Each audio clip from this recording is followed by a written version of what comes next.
களே வாலிபரே தேவனை துதியுங்கள், வாழ்வதனை அவர் பணிக்கு கொடுத்துணீர் துதியுங்கள். ராஜாதிராஜனாம் இயேசுராஜன் பூமியில் ஆட்சி செய்வார்.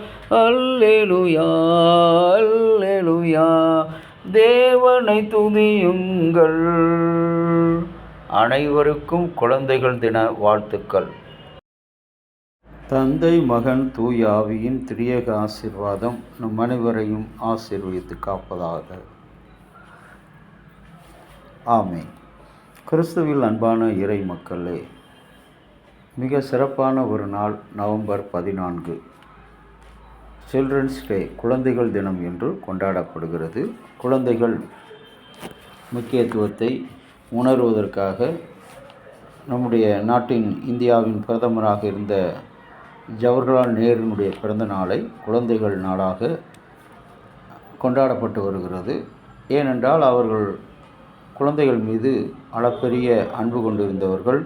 குழந்தைகள் செல்லமாக நேரு மாமா நேரு மாமா என்று அழைப்பார்கள். ஒவ்வொரு ஆண்டும் இந்த நாள் மிக சிறப்பாக கொண்டாடப்படுகிறது. எதிர்காலத்தில் ஒரு சிறந்த சமுதாயத்தை கட்டி எழுப்பக்கூடிய அனைத்து வகையான கல்வியையும் குழந்தைகளுக்கு வழங்க வேண்டும் என்று நேரு அவர்கள் வாதிட்டார்கள்.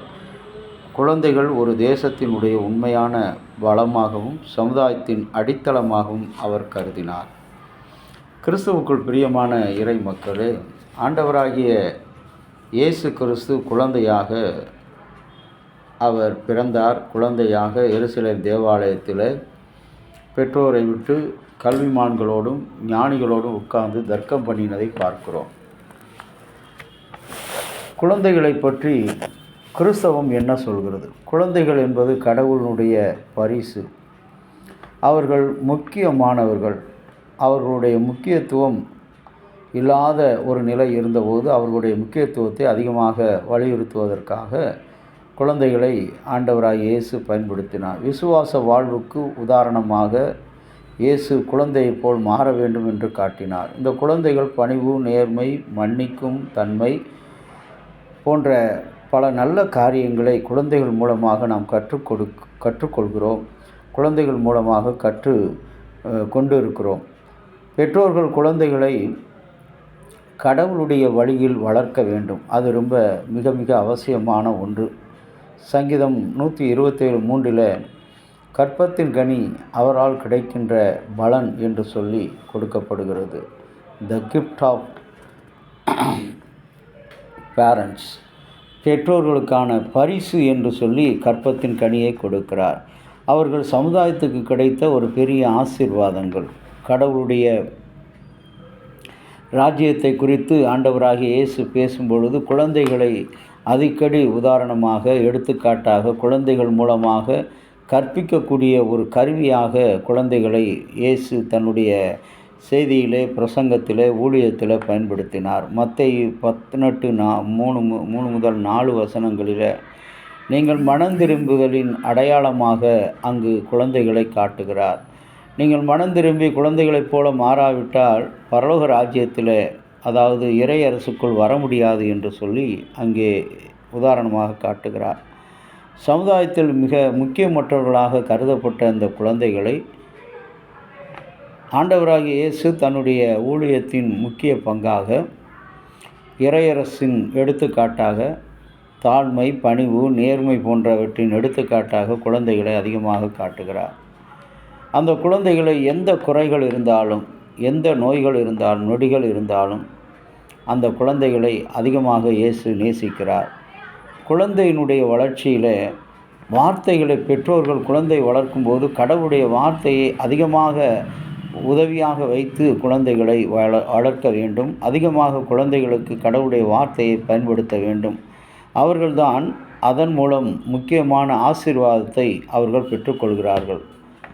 கடவுள் வார்த்தையுடன் வளர்க்கப்பட வேண்டிய குழந்தைகள் தான் நாளைய சமுதாய தலைவர்களாக காணப்படுகிறார்கள்.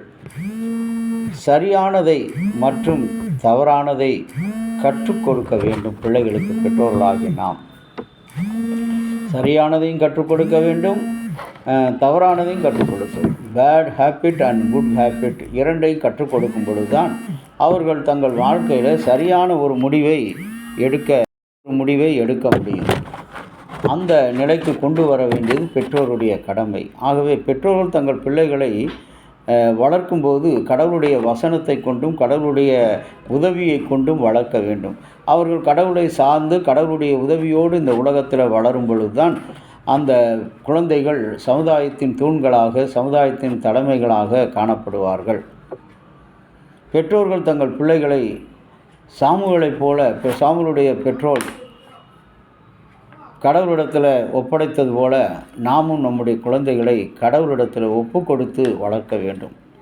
கடவுளுக்கு ஒப்பு கொடுத்து வளர்க்கும்போது அந்த பிள்ளைகள் பயத்திலே, பக்தியிலே, ஒழுக்கத்திலே, திறமைகளிலே, தாளந்துகளிலே மிக சிறந்தவர்களாக காணப்படுவார்கள்.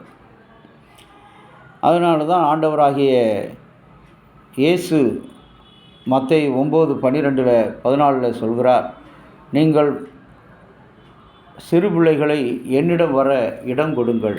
சிறு பிள்ளைகளை அனுமதிக்காத ஒரு காலம், மதிப்பு இல்லாத ஒரு காலம், அவர்களை தன்னுடைய அருகிலே வர வைப்பதினால் அவர்களுடைய முக்கியத்துவத்தை அங்கு வலியுறுத்தி தன்னுடைய அந்த பணியிலே சிறுவர்களுக்கு முக்கியத்துவம் கொடுப்பதை பார்க்கிறோம். நாம் நம்முடைய குடும்பத்திலும் சரி, நம்முடைய சமுதாயத்திலும் சரி, ஒரு கூட்டங்கள், ஒரு நல்ல விசேஷங்கள் இவற்றில் சிறு பிள்ளைகளை ஒதுக்கி வைப்போம்.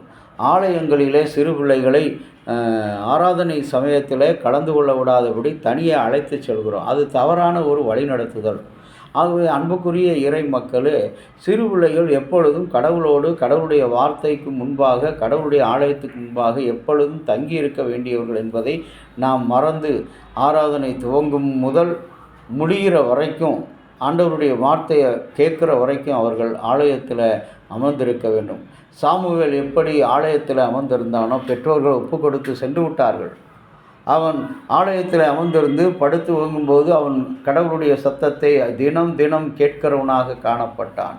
அந்த கீழ்ப்படிதலுக்குள்ளாக வளரக்கூடிய ஒரு வாழ்க்கையை அவன் பெற்றுக்கொண்டான். அன்புக்குரிய இறை மக்களே, இந்த குழந்தைகள் தினத்தில் குழந்தைகளை நாம் வளர்க்க வேண்டிய பொறுப்பு நம்முடைய பொறுப்பு.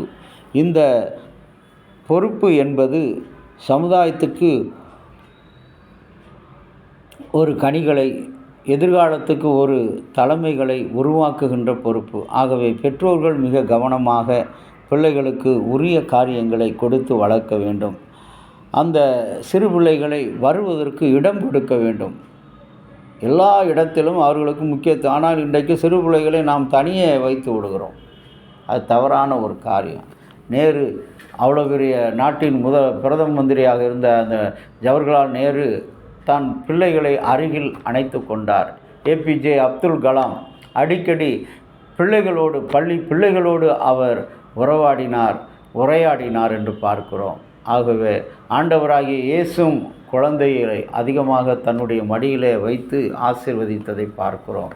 ஆகவே நமக்கு பரிசாக, வரமாக, ஆசீர்வாதமாக, இறையரசாக கொடுக்கப்பட்ட அந்த குழந்தைகளை கடவுளுக்கு ஏற்ற வகையில் வளர்ப்போம். நல்ல குழந்தைகளாக எதிர்காலத்தில் உருவாக்குவோம். ஆண்டவருடைய இந்த அழைப்போடு ஆண்டவரை நோக்கி ஜெபம் செய்வோம். இரக்கத்தில் ஐஸ்வர்யமும் நல்ல தகப்பனே, உம்முடைய அன்பாலும் இரக்கத்தினாலும் புதிய கிருபைகளை எங்களுக்கு கொடுத்திருக்கிறீர். இந்த நாளிலும் குழந்தைகள் எவ்வளவு முக்கியம் என்பதை, குழந்தைகளுடைய வளர்ப்பு எவ்வளவு முக்கியம் என்பதை எங்களுக்கு சொல்லிக் கொடுத்திருக்கிறீர். எங்களுடைய இடத்துல இருக்கிற குழந்தைகளையும், சமுதாயத்தில் வழியோரத்தில் இருக்கிற குழந்தைகளையும், வகையில்லாமல் இருக்கிற குழந்தைகளையும், வாழ்வு இழந்து இருக்கிற குழந்தைகளையும் நாங்கள் நேசித்து உம்முடைய அன்புக்குரியவர்களாக, ஆற்றலுக்குரியவர்களாக மாற்ற எங்களுக்கு அருள்தாரும். இறைமகன் இயேசுவின் வழியாக வேண்டுகிறோம் நல்ல பிதாவே, ஆமேன். தந்தையாகிய கடவுளின் அன்பும் மைந்தராகிய இயேசுனுடைய அருளும் பரிசுத்த ஆவியினுடைய நல்ல உறவும் பாதுகாப்பு உங்கள் அனைவரோடு இருப்பதாக. ஆமேன்.